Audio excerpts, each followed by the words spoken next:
એવા જ પરમ લાઈવ સિંગ તેલના બીજા માલિક સ્મિત પટેલ જોડે આપણે પૂછીશું કે સ્મિત પટેલ નમસ્તે. નમસ્તે. સ્મિત પટેલ, તમારું એજ્યુકેશન કેટલું છે? મેં ખુદે સિવિલ એન્જિનિયર કર્યું છે. સિવિલ એન્જિનિયર પૂરું કરી છે ને અત્યારે 2 વર્ષ જોબ કરીને આવ્યો અમદાવાદ ને હવે આ લાઈનમાં જોડાયા છીએ. આ લાઈનમાં જોડાવાનું કારણ શું? સિવિલ એન્જિનિયર કરીને આ લાઈનમાં જોડાવાનું કારણ તમારું? આ લાઈનમાં જોડાવાનું કારણ એક જ કે લોકોને જે આપણી સંસ્કૃતિ ભૂલી ગયા ને કે સિંગતેલ ખાવાથી આ પ્રોબ્લેમ થાય, આ થાય, કોલેસ્ટ્રોલ વધી જાય, એ કશું એવું હોતું નથી. એને આમાં કેવું પામઓઇલથી આપણે ચેતવું છે, એટલા માટે આપણે પ્યોર 100% શુદ્ધ સિંગતેલ ખવડાવવા માટે પૂરેપૂરો ટ્રાય કરીએ છીએ. તમારે આ રિફાઇન્ડમાંથી લોકોને સિંગતેલ ખાતા કરવાનો આ ઉદ્દેશ છે. હા. તો આમાં કઈ રીતનું હોય છે ને કેવું તમને આમ કેવું લાગ્યું? 1 વર્ષ થયું તમારે, તો ગ્રાહકનો રિસ્પોન્સ કેવો છે? રિસ્પોન્સ ગ્રાહકનો સારો જ છે.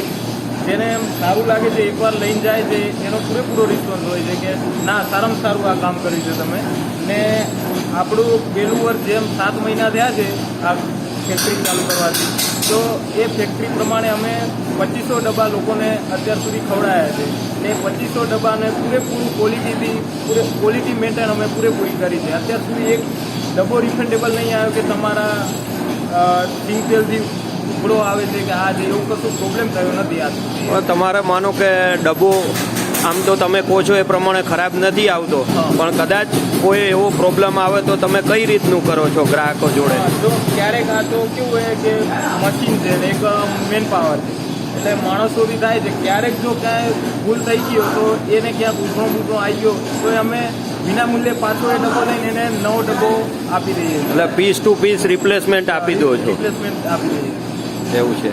સરસ. સ્મિતભાઈ, હવે તમે આ સિંગતેલ જે નથી ખાતા એ ગ્રાહકોને તમે તમારા રીતે શું મેસેજ આપવા માંગો છો? ગ્રાહકોને ખાલી કહેવાનું મિનિંગ એ છે કે તમે સિંગતેલ નહીં ખાતા એ વાત બરોબર છે, પણ 100 રૂપિયા 200 રૂપિયા એ તો આપણે રોજનો ખર્ચો થઈ જાય છે.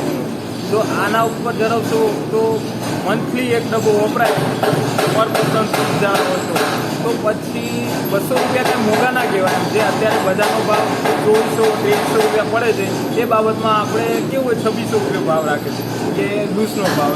તમે ઘરથી તમારો ડબ્બો લઈ આવો તો 2600 રૂપિયામાં આપણે આપણો ડબ્બો આપીએ, તો પછી 200 રૂપિયા મહિના પૂરતા પ્રમાણે ઘણા ના કહેવાય એમ. એનો મિનિંગ એવું કે 200 રૂપિયામાં જો તમને સારું ખાવા મળતું હોય તો પછી આ જ ખવાય. એવું ને તમે આ ઘેરથી કોઈ ખાલી ડબ્બો લઈને આવે તો તમે એને કેટલા રૂપિયા કાપી આપો છો? 100 રૂપિયા કાપી આપીએ છીએ. કે આપણો ધારો કે 2700નો ડબ્બો હોય ભાવ, તો એમાં 100 રૂપિયા કટ કરીને આપણે 2600 રૂપિયાનો એમને આપી દઈએ. આ ભંગારવાળા તો 15 રૂપિયા લઈ જાય છે ને તમે 100 રૂપિયા કેમ કાપી આપો છો? આપણે જે અત્યારે ચાલુ કરીએ તો એક જ ગોલ રાખ્યો હતો કે આપણે આપણું જે ફોકસ છે એ તેલમાં જ રાખો. જે આ પેકિંગ ચાર્જ છે એમાં કશું આપણે એમાંથી નફો નહીં મેળવતા. એટલા માટે જે અમને પડતર 2600માં પડે છે એ જ પડતર ડાયરેક્ટ અમે ગ્રાહકને આપવાને ટ્રાય કરીએ છીએ. સામે અમને 100 રૂપિયા તો ડબ્બાનો ચાર્જ લાગે છે કે ટ્રાન્સપોર્ટ કે સીપેક સાથે, એટલે 100 રૂપિયા ત્યાં કપાઈ જાય એટલે આ ગ્રાહકોને એટલો 100 રૂપિયા માઇનસ પડે. તમે 100 રૂપિયા કાપી આપો છો?